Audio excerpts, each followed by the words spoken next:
Hello fellow Movie Crusaders, welcome to another episode of Sean's Movie Crusades. My name is Sean Wascrew, and I'm here to review the latest film of music, basically, Yesterday. When I first saw the trailers for Yesterday with this concept of a man who basically is the only one who remembers the Beatles and decides to make a career out of it, I was actually very intrigued by it. I loved the first trailer, and it was something that I was actually waiting to see, based off of the music films we've had recently with Rocket Man and Bohemian Rhapsody. This one, I was like, it's not a biopic, but it is someone who is kind of bringing the Beatles music up to the forefront, because, you know, who's not a fan of the Beatles? And so I was real excited to see this film, and it was one of my most anticipated of 2019, even though it wasn't on my list from the beginning of the year, because, frankly, I didn't know this movie existed till then. But this was definitely one of them that I was waiting patiently to see, because I really wanted to see how it turned out. So let's go ahead and jump into the review and see how Yesterday did. The basic plot, kind of mentioned it a little bit ago. You have Jack Malik. He is a aspiring musician who's not basically doing much of it. He basically decides to, after like 5 to 10 years of being a musician, he has decided to kind of, you know, retire, because he's just not going to ever make it big. You know, he keeps having these gigs. You know, his manager, Ellie Appleton, who's played by Lily James, she keeps booking him, but no one shows up for him. And so he kind of seeing the end of the road and decides to, you know, put his guitar away. But then in the middle of one night, as he's riding home on his bike, the entire world blacks out for 12 seconds. And in the process, because there's no lights, Jack gets hit by a bus. And when he wakes up from the bus, there's something weird going on. No one remembers the Beatles except for him. And so him being a musician and him knowing the songs of the Beatles, he has to come up with this moral dilemma of, do I make a career out of being the person who created every song of the Beatles, or do I just let them, you know, disappear? Because, you know, he sings Yesterday, and everyone's like, that is a phenomenal song, but how'd you sing that? And then, of course, you know, to him, it's like, well, it's the Beatles, but no one ever remembers that. So you got this dilemma, and so basically he ends up becoming one of the greatest songwriters the world has ever seen. And so that's basically the general plot. Obviously, none of that's spoilers, that's all in the actual trailer. Now, what works with Yesterday? All the characters, for the most part, and there's one character in particular I'll mention in my what doesn't work, are pretty likable. Jack Malik, he's played by, I'm pretty sure this is like his first, it's like kind of his introduction, is Hamish Patel. I think he did a solid job in this film. Actually, he's a character that you can root for. He's a character that's very likable in a sense. And from movies that we've seen like this, now not that there's movies where people forget who the Beatles are and this person does it, but in terms of a person who comes from nothing and then grows huge and becomes incredibly famous, there's always that part in the film where the character has such an ego that he turns into a dick, or he becomes very mean and stuff like that. And they don't do that in this film. Jack actually maintains his composure and his humility, his humbleness. The entire film, like when things start getting crazy and he starts becoming overly popular and stuff like that, he's not a guy who really embellishes it or takes advantage of it. He's one of those guys who just, like, he's happy that he's got it, but he still doesn't feel like he deserves it because the music aren't his own. Like, it weighs on his conscience quite a bit throughout the film, and he never really lets the fame and fortune get to his head, which I actually liked about that. That was something unique and different that with these kinds of films we always see, and he never actually gets to that point. So he's a very likable character in that sense, because he never actually turns into a complete jerk. He has jerk-like tendencies at certain points, but for the most part, he's a genuinely nice guy, and a very likable character throughout, and you want to see him do well, you want to see him succeed, and you want to see him be happy overall.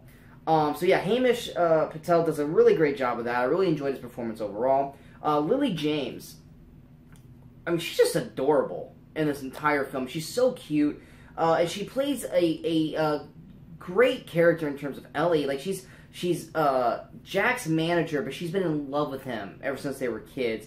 And so you have this like, just air of space between them where Jack just sees her as his friend and manager, and you can see that she just pines for him, but she never comes out and says anything. And then by the time she does, it's too late, and then it becomes kind of a big crush through the rest of the film.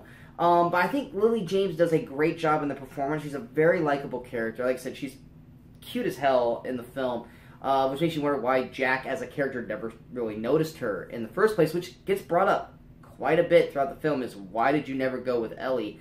But yeah, Lily James is great in the film. One other person that I was actually I really quite enjoyed is Joel Fry as Rocky. He kind of plays the roadie slash kind of best friend to Jack in the film. I mean, he's basically a royal screw-up in most of the ways, but he's a likable screw-up. Like, when he screws up, it's not because he's a jerk, it's just because he's kind of forgetful, and he kind of just flutters away and does stupid things. He doesn't know when to keep his mouth shut. Not in like a mean way, just like, it's just like, dude, you shouldn't say that, like, shut up, you know, kind of thing. But he's a likable character. Like I said, most of the characters in here are likable. Ed Sheeran pops in, and he kind of plays a little bit different compared to what Ed Sheeran's probably really like in real life, but I actually enjoyed his scenes for the most part, especially towards the beginning. You know, because he basically gets humbled by Jack himself, because he meets someone who's like himself and Ed Sheeran, but better because of the Beatles' music. So like I said, I liked him. His parents were solid as well. His parents, Maria Sayal and Sanjeev, I'm going to butcher his name, it's Bhaskar. I'm horrible with names. They play Jack's parents. They have their funny moments. I mean, clearly they're parents who are just like kind of over the musical act, and even when he starts getting big, they're just like, I mean, he was not that great before. You know, it's not they're not mean or anything, but they are enjoyable in their little moments. I mean, they're just clearly just his parents. Like, they're gonna support him, but they don't really think he's gonna. Even when he makes it big, they're just still kind of just like, oh, okay, whatever, kind of thing. But I mean, like I said, they're enjoyable characters. The Beatles music obviously is great throughout. If you're a Beatles fan or you like the Beatles songs in general, you're gonna like this throughout. It's a feel-good story through most of the film. And like I said, those particular cast members making it an enjoyable watch throughout the whole way through. Now, what does not work with yesterday? Before I get to the big problem with yesterday, I'm going to get with one of the performances. I was not a fan of Kate McKinnon. I like Kate McKinnon as a character. I was a fan of her in Saturday Night Live, and I like her in a lot of things. Her performance does not work in this film. She basically plays the record label agent.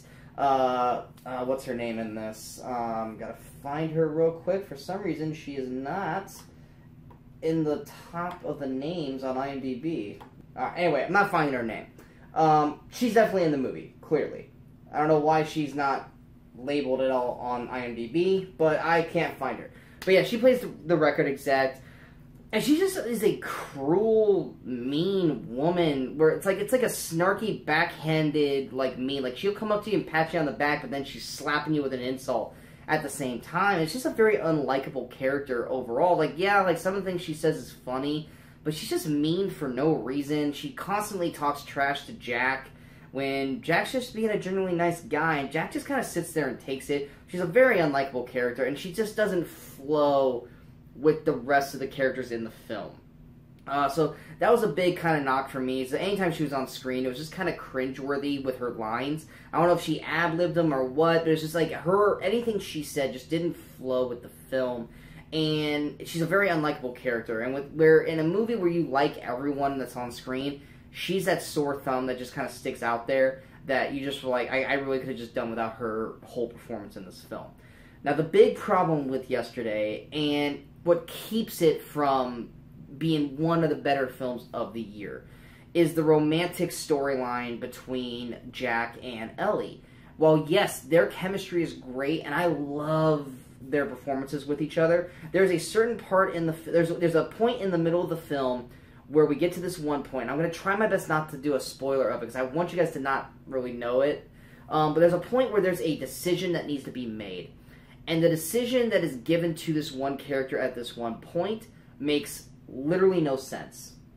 And that decision drives the whole rest of the film after that.